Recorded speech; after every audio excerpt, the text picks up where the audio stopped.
Hey, what's up, Fight Family? This is Contemplate Boxing. I want to contemplate a little bit, of course, on this past weekend's events. Of course, you know I'm talking about Tyson, the Gypsy King Fury versus Deontay, the Bronze Bomber Wilder, the rematch. Of course, we know that there was a changing of the guard. We know that the WBC heavyweight champion title had switched hands. Essentially, Tyson Fury did what essentially almost nobody in the world, aside from perhaps his UK fans, believed for the most part that Tyson Fury could do. Wow. Absolutely shocking performance from the Gypsy King. Absolutely amazing performance from Tyson Fury. This man is to be heavily applauded. Not only Tyson Fury, but of course, Deontay Wilder should definitely be applauded. Yes, he is a vanquished champion for the moment. However, he showed a lot of heart, and that is something I think that should always be honored in a game of gladiators, rather in a life of gladiators. This is a gladiator sport, so I think that it's always honorable whenever two individuals actually lace them up and hop into the ring. So all respect to both men. Now let's get to the meat of this particular discussion. Tyson Fury he accomplished what I definitely didn't think he would be able to do. I like Tyson Fury. I thought Tyson Fury definitely, hands down, won their first encounter. I scored it very easily for Tyson Fury, with the exception of the two knockdowns. However, for myself, on my own part, I did predict that Tyson Fury would lose in the rematch, perhaps even be knocked out. I definitely was very, very wrong, obviously.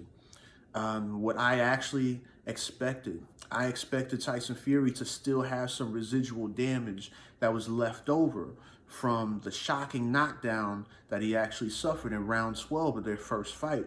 I actually anticipated this being very similar to Meldrick Taylor versus Julio Cesar Chavez Sr., in which Meldrick Taylor, he had been knocked down in the 12th round and stopped in the 12th round by Julio Cesar Chavez Sr., and he was never really quite the same after that fight. I expected this to be a little bit like Sergio Martinez versus Julio Cesar Chavez Jr., in which Sergio Martinez was dominating the entire fight, gets dropped hard by Chavez Jr. in the 12th round, and he was never the same fighter after that. I expected Tyson Fury to not be the same fighter, and he didn't look great in his two performances prior to this rematch. I was not expecting a phenomenal Tyson Fury, and boy, was I wrong. Tyson Fury, all props to you. You definitely proved my thoughts wrong, and you proved the world wrong. Congrats to you once again.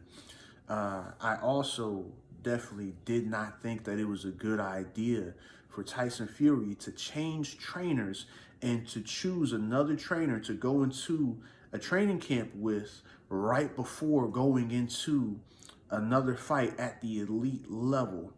I always thought when a fighter changes trainers that maybe they should, do some warm-up fights with that particular trainer, get a rhythm with that particular trainer, even if they've trained with them before and maybe it's been a little while, still do some warm-up fights. I thought that maybe Tyson Fury was heading into disaster, but obviously this was incorrect on my part. So what essentially happened, Tyson Fury did everything that he had actually said that he was going to do. He walked Deontay Wilder down. He essentially bullied the bully, as he stated that he would do. He broke him down, and he eventually got him out of there, knocked him out, stopped him. He dropped him. I know there's a lot of argument in regards to whether it was a shot behind the head. Every time I see it, from my part, I see a shot right on the ear. We know initially, or we thought initially, that he had a ruptured eardrum. However, as it turns out, there was a cut supposedly within his ear. That cut came from somewhere. I believe it came from that punch that actually dropped him, and he wasn't the same after that. Tyson Fury is the one that delivered that particular punch. I know there's going to be a lot of argument about that. I do see a lot of fans arguing about that. But I mean, even aside from that, Tyson Fury dominated this fight. Now, I had some of my friends kind of ask me, do I think that a trilogy fight should happen? And if so, do I think that Deontay Wilder, do I think if Deontay Wilder should jump straight into the trilogy fight? Well, I mean, I'm a little bit conflicted in regards to that. Anytime a fighter loses in the manner in which Deontay Wilder did, in which they're just completely dominated and they take that much punishment, I never think that it's a good idea to jump straight into those sorts of fights, to jump straight into a rematch with the same person that defeated you like that, with the same person that destroyed you. I never think that's a good idea. But there are exceptions. There are exceptions. We know that most recently, we saw Anthony Joshua. He got completely annihilated by Andy Ruiz Jr. And I was thinking the same thing. Nah, don't go straight into the rematch. You know, go ahead, go back to the gym, work on some things, get in a few fights to get your confidence back, get to the old you if that's even possible, you know, and then go into the rematch where your confidence is back. You're kind of back psychologically and physically as far as you can get. Anthony Joshua obviously didn't do that. Anthony Joshua went back to the gym, changed a lot of different things, worked on his game a little bit more, did a lot of exercises strictly catered to boxing instead of all of the late weightliftings, the heavy weights and whatnot, slimmed down so he could be faster, more mobile, more agile, came back, completely dominated the rematch, completely outboxed Andy Ruiz.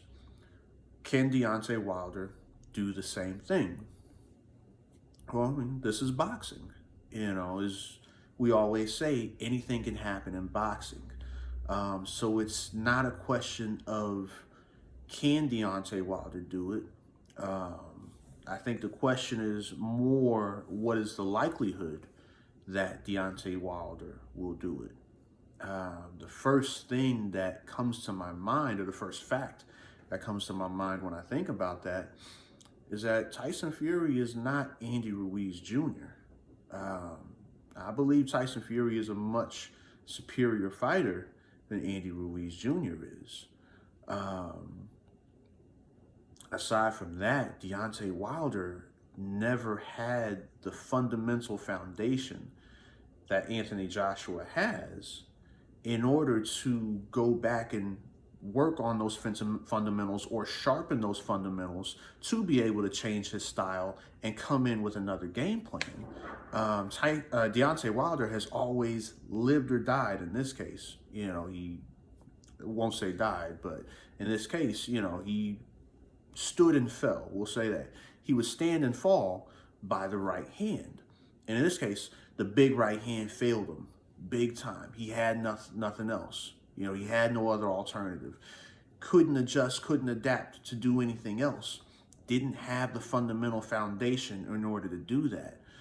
You look at a lot of different great fighters throughout history. You know, if plan A wasn't working, they had the fundamentals in order to go to a plan B. Deontay Wilder has never had a plan B, and he never had the fundamentals to be able to put together a plan B. So I think the likelihood that Deontay Wilder will be able to go back to the gym, come up with a different game plan, come into a third fight with Tyson Fury and fight a completely different way and be successful, while it is possible, I think the chances are slim of that happening. Now, I always like to be proven wrong. If Deontay Wilder actually does do that, oh man, that would be such a story. That would be amazing. And that'd be something that I would like to see. I love to see fighters do the unexpected. I love fighters to prove, you know, their critics and to prove fans wrong. So if Deontay Wilder actually does do that, hey, you know, more power to him. That would be awesome for the history books. But I don't think he's going to. And with that being said, I don't think he should go immediately into a third fight. I think that the beating that he took by Tyson Fury, those beatings are usually more than physical. I think usually when those things happen, they can have a psychological toll on a fighter. When you have somebody like Deontay Wilder who was so used to being the bully in the ring, so used to having somebody on the other side of him kind of fleeing from his power, fleeing from his dominating presence, man, you know, to have that kind of flipped on its head, to have the tables turned all of a sudden on you, that may have an effect on him. That may definitely have an effect on him. Let's take, for instance, if I remember correctly, some of y'all could correct me if I'm wrong on this. John the Beast Mugabe. John the Beast Mugabe. A little bit similar. A lot of fighters really feared him. He was going through just, tearing a swath through the middleweight division. And then he comes up against somebody like Marvin Hagler. Somebody that wasn't going to go backwards. Somebody that wasn't going to run away from him. Somebody that was going to meet him right there, center ring, and just go tit for tat with him, until he finally fell. And John Mugabe wasn't ever quite the same after that. Fighters like that, the bullies, usually are not the same afterwards. Sergey Kovalev was tearing a swath through the entire light heavyweight division. He was the bully of the division, just tearing everybody apart, knocking all of these guys out. He had fundamental skills, of course, without question. But he was very much known for his power. And then he comes up against somebody like Andre Ward. Andre Ward wasn't so much going to run from him. Andre Ward ended up breaking the allure of Sergey Kovalev, breaking the allure of Crusher. And Kovalev hasn't been Crusher since. Will Deontay Wilder continue to be the Bronze Bomber? He should take some time, heal physically, heal psychologically. Yes, there is going to be money for a third fight. Definitely going to be money for a third fight. But listen, the money's going to be there. That money's going to always be there. Deontay Wilder is Deontay Wilder. He has a personality to where, he can take some time off. He can come back and he can still sell himself.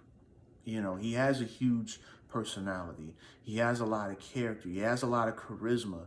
The fans that are riding with him are going to continue to ride with him so long as he doesn't take too long off. But he doesn't have to do the third fight in order to still make money. That money's going to be there. So I don't think he should do the third fight.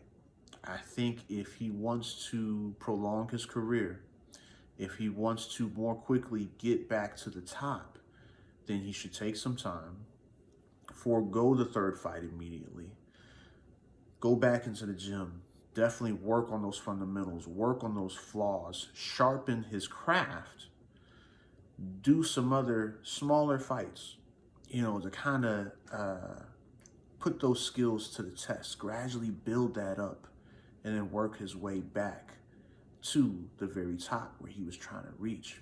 I think that would be more efficient for him. Would make a lot of fans mad, for sure, because there are fans that want to see that third fight. But I think it would be to his benefit to not rush straight in there. The other thing aside from that, Deontay Wilder has to work some things out, not just with himself, but also within his team. We know that Mark Breland has been getting a lot of heat. I've seen interviews from Deontay Wilder where he seems to be giving Mark Breland heat, and I don't agree with that. I don't agree with that. Mark Breland did what was best. He did the best thing. There were a lot of people, myself included, that felt that, Mark Breland was right on time. He stopped that fight, just as he should have. Jay Diaz wasn't going to stop that fight. And if that fight continued, the way that Wilder was getting hit, the way that his body was reacting to the shots that Tyson Fury was putting on him, I don't think that was going to end very well, and that's the thing that we don't want to see in this sport. 2019, we saw a lot of fighters. We saw fighters die in the ring, and that's not something that we want to continue to see. I know fighters want to talk about going out on their shield and things like that, but Wilder, you got children, you got a wife. It's not about you. You know, it is about them as well. Some fans may disagree, but a lot of fighters, they fight for their families. You know, if you're fighting for your family, well, you know, you need to be around to continue to fight for your family, to continue to get that check, to put food on the table. So the heat that Mark Breland is getting is unjustified. You know, it's not the fans that are giving Mark Breland the heat. It's the camp of Deontay Wilder, unfortunately. And I don't like that. That's not a good thing. That is not a good thing. But hey, let me know y'all's thoughts. You know, hope y'all have been enjoying the fights. You know, we got some more fights that are coming up. Matter of fact, this weekend on the 29th on DAZN, make sure you check out Mikey Garcia versus Jesse Vargas. I'm also very excited about that. I know pretty soon we got Chocolatito going up against Cal Yafai. I think that's going to be a really good one as well. But anyhow, man, hope y'all have been enjoying all the fights, past, present, and you're going to enjoy the fights in the future. Peace. God bless. Y'all take it easy.